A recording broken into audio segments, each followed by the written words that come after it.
Hey groupers, Pastor Marshall here. A little village like the village where Mary was when the angel visited her. Well, to get the ice broken, to get you talking just a little bit, I talked this last weekend. I told a story about a time that I didn't receive a gift very well. When is a time that you didn't receive a gift very well? Sydney gave me a gift certificate to REI, and it was pretty big, and I was embarrassed, and I didn't handle it well. And in the process, I know that I hurt her feelings. What about you? Just tell a story about a time you didn't receive a gift very well. Well, right away, it says that the angel visited Mary, and it names the angel Gabriel. Most believe that this isn't Gabriel's only appearance in the Bible. I want you to turn to Daniel chapter 8, and start reading in verse 15 and read a little bit. And then one page probably got turned, Daniel chapter 9, start reading in verse 20. And look at this other appearance of the angel Gabriel. And then, as a small group, I want to challenge you, a little Bible sword drill. Can you name the 4 angels in the Bible that are given names? Now, you got one right here in Luke chapter 1, Gabriel. You already got one right away. So, can you name the other 3? And then, next, the Bible affirms that Mary was a virgin, that Jesus was virgin born. The Old Testament and the New Testament agree that this is the case. It also says in the Apostles' Creed, they decided it was so important that in this short little creed that they would include that Jesus was from a virgin birth. Why is the virgin birth of Jesus so essential, so central to the Christian story? Answer that question first. Why is the virgin birth so essential? And then in this passage, who does Gabriel say is the father of the child inside of Mary? Well, now let's take time to talk about Mary's first response. Luke says that she was greatly disturbed. The Revised Standard Version translates this that she was perplexed. The New Living Translation says that she was confused. I think that's all really nice ways of saying that she doubted that this was true. And if we're honest, doubt in a lot of churches is a 4-letter word. If you're in a Sunday school class and you mention that you have doubts, well, you'll usually be asked to be quiet, and those things will be talked about later if they're ever talked about again. Well, I think that there's 2 kinds of doubt. I think that there is closed mind doubt, and I think that there is opened mind doubt. Closed mind doubt really is a defense against any possible answer. Any suggestion that you say might be an answer to their question, they just shut it down. They won't have any, their mind is closed. It's just a closed book. Opened mind doubt seeks answers. Mary clearly has an opened mind in her doubt. She is disturbed, she is perplexed, she is confused, but she still says, how? How can this be? What do you think about doubt?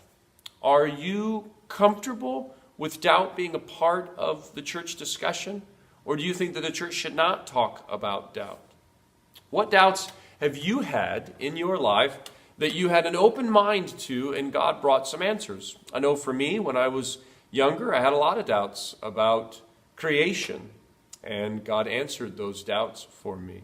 And then the other thing I'd like you to share is, what doubts right now do you have? You're not having a closed mind. You haven't shut the book. You haven't said, there'll never be an answer to that. It's just, I just give up.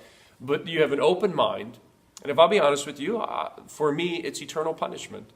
I know the Bible teaches eternal punishment, but I haven't figured it out yet. I haven't found out I haven't placed my mind in a place of understanding with it yet. Well, what about you? What are some things biblically that you doubt? This isn't a time to say that you doubt your spouse's faithfulness. That's not what I mean. I mean biblically. Well, finally, it says that Mary's faith progressed, or I said, at least in my message, that Mary's faith progressed in this story. We had stage 1 of Mary's faith where she said, Princess Bride, inconceivable, virgin birth's not possible. We had stage 2 in Mary's faith where she said, I am the Lord's servant, so be it. And then we had stage 3 in Mary's faith where we have the Magnificat. She sings, she writes this song to God, she praises him for what has happened to her. Well, where do you think you are right now on this continuum? Are you in the first stage, where if you were honest, you would say that you mostly doubt right now? Are you in the middle stage, where if you were honest, you would say that you're mostly in a place of surrender? The doubts are there, but you believe in God and you're in a place of surrender. That's the way that I would describe where I am with eternal punishment. Or are you in the third stage, where you're praising God? You have found the answers. You have found yourself back in a place of great belief, and you're praising God. Where do you put yourself on this continuum right now in your relationship with God? Well, every week I just challenge you to think about and to share, what do you like? What is the favorite thing? If you read this passage, when you've closed your Bible, what would your favorite thing be? And my favorite thing is Mary's surrender. She just says, so be it. May it be with me as the Lord has said. And I think that this is powerful, that Mary submits perfectly. That's why she's a model. That's why she was chosen. Because even when she has doubts, she is willing to put herself in perfect surrender. And I think that's beautiful. What do I not like? Well, to be perfectly honest with you, it's really hard to find anything in this passage that I don't like. It's just a beautiful passage. I do wonder if Mary had a choice. If Mary did not have a choice, if her free will was taken from her, then I don't like that. But if she had a choice, then I just wonder about that. Finally, I also want to remind you of the application that we talked about. Mary was obedient towards suffering.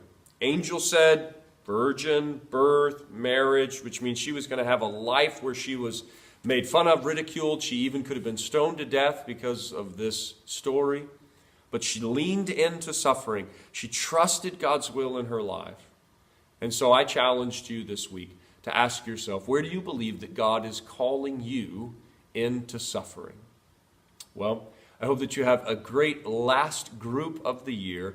And don't forget to plan on coming to one of our Christmas Eve services. There'll be one on Saturday night at 5, one on Sunday morning at 10, and then one on Christmas Eve at 5. They'll all be candlelight services where the whole family can be together, singing praise to God for the birth of his Son and celebrating with communion and with the candlelights.